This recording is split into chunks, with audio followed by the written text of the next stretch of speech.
Hi friends, welcome back. तो friends, अभी की न्यूज है, भारतीय बसें बनेंगी कबाड़। हैं? ये क्या न्यूज है यार। Nepal imports Chinese electric buses to replace made in India buses. Oh, तो हम तो सोच रहे थे नेपाल इंडिया की तरफ हो रहा है, ऐसे लग रहा है अब नेपाल फिर वही। नहीं, वो पॉइंट नहीं। देखिए, पॉइंट ये है कि कंपटीशन हर जगह है। वीडियो देख के पता लगेगा, मगर पॉइंट यही है, हर कंट्री अपना बेनिफिट देखती है। अगर उनको लग रहा है कि उनको चीप मिल रही है, अच्छी क्वालिटी की मिल रही है, इलेक्ट्रिक मिल रही है, जो भी है, तो वो कंट्री वही करेगी। बट क्या वो रियलिटी है? क्या वाकई उनके पास चीप मिल रही है, इलेक्ट्रिक मिल रही है? क्या वाकई वो प्रोडक्ट दे रहे हैं कि प्रोडक्ट में प्रॉब्लम्स होगी? तो पता चलेगा क्या है। मगर जो भी कंट्री कर रही है वो तो अपना भला करेगी। यहाँ हो सकता है उनको लोन पे दे रही हूँ कि आप ले लो। उन्होंने कहा यार ये तो मेरे को फ्री में मिल रही है, यहाँ पे तो इंडिया को पेमेंट करना पड़ता है, जैसे बाकी श्रीलंका भी तो यही सोच के कर रहा था चाइना के साथ। देखते हैं, तो अभी तो न्यूज देख के पता चलेगा। तो चलो फ्रेंड्स, न्यूज शुरू करते हैं। पर वीडियो शुरू करने से पहले अगर आप चैनल पर नए हो और आपने अभी तक सब्सक्राइब नहीं किया है तो जल्दी से पहले सब्सक्राइब के बटन और बेल आइकन को क्लिक कर लो, ताकि आपको हमारे सारे न्यू वीडियोस के नोटिफिकेशन मिल जाए जैसे हम अपलोड करें। अगर आपको वीडियो पसंद था प्लीज लाइक एंड शेयर। चलिए शुरू करते हैं। पब्लिक ट्रांसपोर्टेशन और माल ढुलाई के लिए अभी तक नेपाल 80% बसेस और ट्रक्स भारत से इंपोर्ट करता है, लेकिन अगर इलेक्ट्रिक मोबिलिटी पे ज्यादा ध्यान नहीं दिया गया तो ये मार्केट शेयर आसानी से चाइना के पास जा सकता है। और इसकी छोटी सी झलक ऑलरेडी नेपाल से देखने को मिल चुकी है। लेकिन आगे बढ़ने से पहले आपको बता दें कि श्रीलंका की तरह ही नेपाल में फॉरेन रिजर्व अब खत्म होने की कगार पे है, और इसलिए इस देश ने भी नॉन एसेंशियल आइटम्स का इंपोर्ट बंद कर दिया है। लेकिन इसके बावजूद नेपाल इलेक्ट्रिक बसेस को चाइना से इंपोर्ट करना शुरू कर चुका है।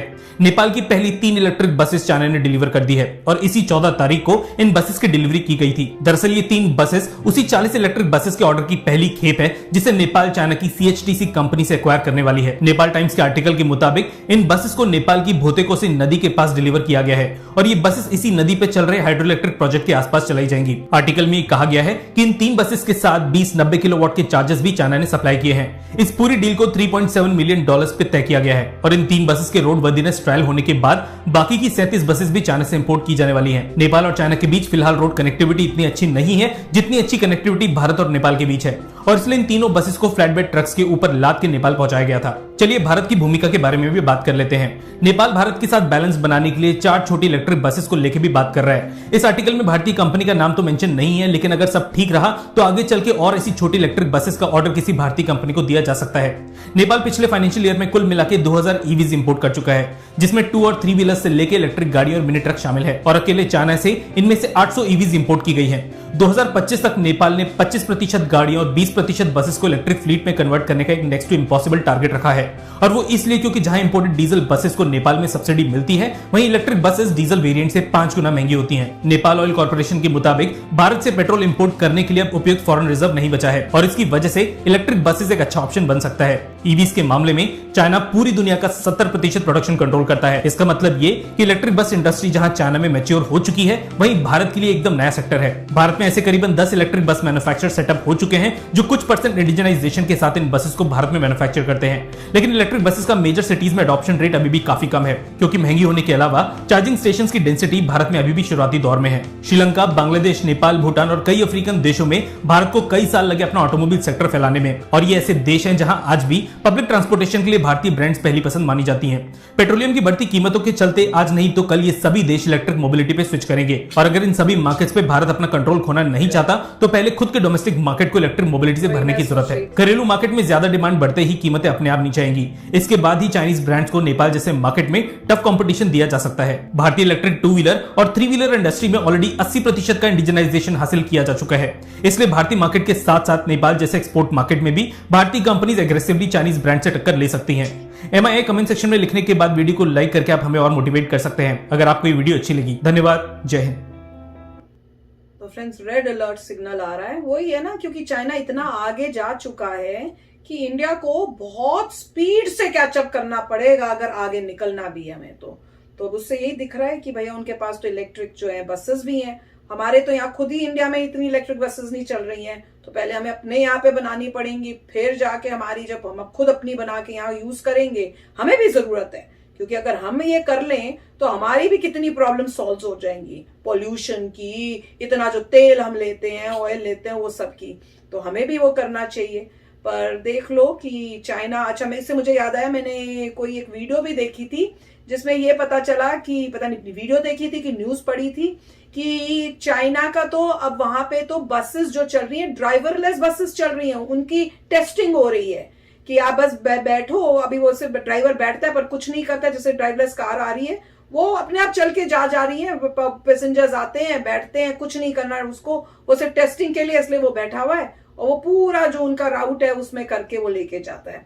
तो वहां इतना हो रहा है तो इंडिया को तो बहुत तेजी से आगे पर करना पड़ेगा, नहीं तो ये चाइना जो है जो आगे ही निकलता जाएगा। और उसी की वजह से एक ये रीजन होगा कि नेपाल जो है उनसे ले रहा है, जबकि हैरानी की बात यह है कि उनकी इकोनॉमी खराब हो रही है, वो कह रहे हैं वो भी श्रीलंका की पात पे है। अभी आपके पास पैसे नहीं है, पैसों की तंगी है, बाइंग इलेक्ट्रिक बसेस जो इतनी महंगी होंगी वो इतना इंपॉर्टेंट आपके लिए क्यों हो गया, जबकि आप उस पैसों से कुछ और बेटर डिसीजंस लेके अपनी इकोनॉमी को ऊपर उठा सकते हो। मेरे हिसाब से तो this was not that important, मैं तो यही पर्सनली बिलीव करती हूँ, वो पैसा आप कहीं और लगाते ताकि आपकी इकोनॉमी उठे।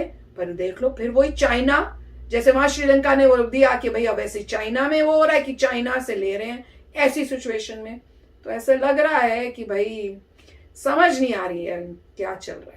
वही जिन कंट्रीज में डिसिप्लिन नहीं है कि पहले ये देखें भाई आपके पास पैसा है, अगर आपका पैसा खर्चने को है तभी आप खर्चिए, बिल्कुल। अगर आपका पैसा ही नहीं है तो आप क्यों खर्च रहे हैं आलतू फालतू चीजों में। अपनी कंट्री की इकोनॉमी को पहले आगे लेके जाइए। वो सब पॉलिटिक्स की वजह से होता है कि इलेक्ट्रिक बसेस आ गई, थोड़ी 40 बसेस से क्या फर्क पड़ जाना है, मतलब जो भी आ गया, इलेक्शन से पहले ये सब कर दिया, इलेक्शन में जीत गए, तो मेरे ख्याल से ये प्रॉब्लम है। दूसरी पॉइंट ये बात सही है कि इंडिया ने बड़ी मेहनत की है इन कंट्रीज में अपने व्हीकल्स जो लेके आए, इंडिया व्हीकल्स यहाँ पे बिक रहे हैं, इंडिया की बहुत अच्छी बात है। मगर अगर इलेक्ट्रिक व्हीकल्स में इंडिया आगे नहीं गया तो दूसरे लोग आके कैप्चर कर लेंगे, इसमें कोई शक की बात नहीं है। अगर अपनी ही कंट्री में, इंडिया में अभी तक जो है इलेक्ट्रिक कार्स आ जानी चाहिए थी, इलेक्ट्रिक बसेस आ जानी चाहिए थी, सबको इलेक्ट्रिक हो जाना चाहिए था, जगह जगह चार्जिंग स्टेशन होने चाहिए थे और लोगों को होना चाहिए कि भाई हम तो यूएस से भी आगे निकल गए हैं, यहाँ पे बच्चा बच्चा जो है इलेक्ट्रिक यूज करता है, उसमें फर्क नहीं पड़ता कि वो सेल्फ ड्राइविंग कार है नहीं है। Any how self driving car जो है वो अभी तक सक्सेसफुल नहीं हुई हैं। अब सिर्फ इलेक्ट्रिक बहुत है, इलेक्ट्रिक इज गुड, सिर्फ इलेक्ट्रिक आ गई है। फिर जब आपकी इंडियन कंपनी जो इलेक्ट्रिक बनाती है compete करेगी वर्ल्ड में, फिर आप ये कह सकते हैं देखो इंडिया में हम सक्सेसफुल हैं, हम compete कर रहे हैं सबके साथ और अब हम तुम्हें बेचना चाहते हैं। फिर वो दूसरी कंट्रीज बोलेंगे ठीक है इनकी अपनी कंट्री में जाइए, जगह जगह इलेक्ट्रिक हैं, इसका मतलब इनकी बात चल रही है, ये और भी compete कर रहे हैं, यहाँ पर भी बेच रहे हैं, हमें बेच रहे हैं, और कंपेयर कर लीजिए जितने इनके पॉइंट्स हैं वर्सेस दूसरे के पॉइंट्स, ये बेस्ट है तो ले लेते। मेरे ख्याल से उसके पहले हर बंदा बोलेगा अपनी कंट्री में पहले सक्सीड होके दिखाइए। अगर इंडिया में जगह जगह इलेक्ट्रिक व्हीकल्स नहीं आ रही तो ये बहुत इमरजेंसी है, आनी चाहिए।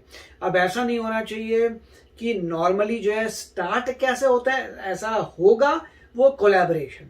पहले आप कोलैबोरेट करिए किससे, उसे बोलिए भाई इलेक्ट्रिक व्हीकल मिलके बनाते हैं, और 5-6 सादा बोले ओके बाय बाय भैया अब तुम्हारा शेयर कम हो रहा है, अब हम मेन बन रहे हैं। और ये करना बहुत जरूरी, अभी तक ये नहीं हुआ। जैसे मारुति आई थी, अभी भी मारुति सुजुकी में सुजुकी का शेयर ज्यादा है, इसको कहीं ना कहीं गवर्नमेंट को इसको चेंज करना चाहिए कि आप आ गए ओके इतने सदियों पहले मारुति सुजुकी, अब जो है ऐसा कुछ होना चाहिए कि हमारा शेयर आपसे ज्यादा होगा और हम कंट्रोल करेंगे। ये करना पड़ेगा गवर्नमेंट को। पहले वाली गवर्नमेंट कर नहीं सकती थी, आज की गवर्नमेंट करेगी कि रूल यही है हम तुम्हारे साथ मिलके बनाते हैं बट इवेंचुअली हमारा शेयर ज्यादा होना चाहिए। अच्छा बिल्कुल, तो आप भी शेयर करना अपने थॉट्स। तो चलते हैं, मिलेंगे नेक्स्ट वीडियो में बहुत ही जल्द। Till then take care and bye bye. तो अगर आप मेरे इस चैनल पे नए हो तो जल्दी से सब्सक्राइब के बटन को हिट करो और बेल आइकन को क्लिक करो ताकि आपको मेरा जब नया वीडियो मैं लगाऊं आपको उसके बारे में जल्दी से पता चल जाए।